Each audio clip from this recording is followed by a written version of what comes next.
Assalamualaikum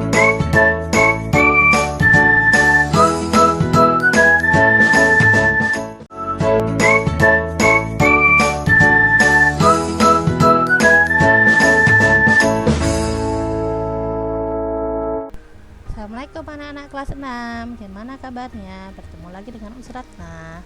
Hari ini materi bahasa Indonesia, tentang membandingkan dua teks. Ya, materinya simpel sekali, tapi ini pasti keluar di soal UN. Satu, itu pasti soal di UN. Membandingkan dua teks itu adalah upaya mencari persamaan atau perbedaan isi dua teks. Membandingkan dua teks berarti teksnya ada dua. Ya. Kemudian teknik yang digunakan dalam membandingkan dua teks itu adalah dengan membaca seksama, dan ini dengan kecepatan yang tinggi. Jadi membacanya harus lebih cepat ya. Tapi jangan lupa seksamanya harus diperhatikan. Nah, hal-hal yang diperhatikan dalam membandingkan dua teks. Ya. Yang pertama, topik masalah yang dibahas. Jadi pasti dua teks itu memiliki topik masalah yang berbeda. Kemudian membandingkan sebab akibat dari teks tersebut. Mencari perbedaan cakupan masalahnya. Kemudian amanatnya tentang yang disampaikan dua teks tersebut. Nah, kemudian jenis paragrafnya tentang apa. Itu ya. Nah, tak kasih contoh di sini.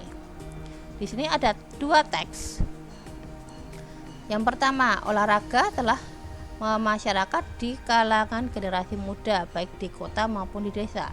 Segala bidang olahraga telah mereka lakukan, misalnya olahraga sepak bola, voli, dan atletik.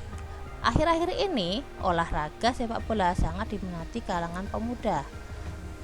Mereka bisa bermain sepak bola tanpa menggunakan lapangan yang luas. Olahraga tersebut cukup dilakukan di dalam gedung dengan ruangan yang tidak luas. Olahraga tersebut adalah futsal. Olahraga ini seperti sepak bola, tetapi setiap regu hanya terdiri atas 5 orang.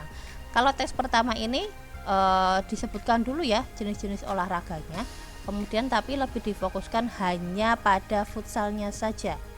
Tapi untuk teks kedua kita baca, sepak bola telah dimainkan oleh seluruh lapisan masyarakat sampai ke pelosok desa. Di setiap kota ada perkumpulan sepak bola. Setiap organisasi sepak pemuda yang ada tidak pernah meninggalkan program olahraga ini. Jika ingin olahraga sepak bola tanpa menggunakan lapangan yang luas dan pemain yang banyak, olahraga adalah futsal. Futsal hanya memerlukan 5 orang pemain setiap regu. Tempatnya pun cukup di gedung olahraga. Nah, kalau pada teks 2 ini lebih condong ke sepak bolanya. Nah, futsal juga dibahas tapi juga hanya sedikit saja. Gitu ya. Nah, kita cek persamaannya. Nah, di sini ada beberapa persamaan. Nah, persamaannya yang Usratna temukan yang pertama adalah orang sadar akan hidup sehat dengan cara berolahraga. Nah, ini dua-duanya juga membahas tentang futsal. Sepak bola futsal semakin digemari. Nah, masyarakat lebih menyukai olahraga di dalam gedung. Nah, kalau perbedaannya hanya sedikit di situ ya. Teks 1 itu lebih membahas olahraga secara luas terutama futsal. Tapi kalau teks 2, pada teks 2 itu condongnya ke sepak bola dan futsal gitu ya. Jadi ini adalah persamaan dan perbedaan. Tuh. Nah, ini pasti keluar di UN 1 nomor saja biasanya. Itu ya. Oke, cukup sekian materi hari ini tentang membandingkan dua teks. Nah, nanti untuk tugasnya ada pada lembar kerja yang akan Usratna berikan. Itu ya. Wassalamualaikum warahmatullahi wabarakatuh.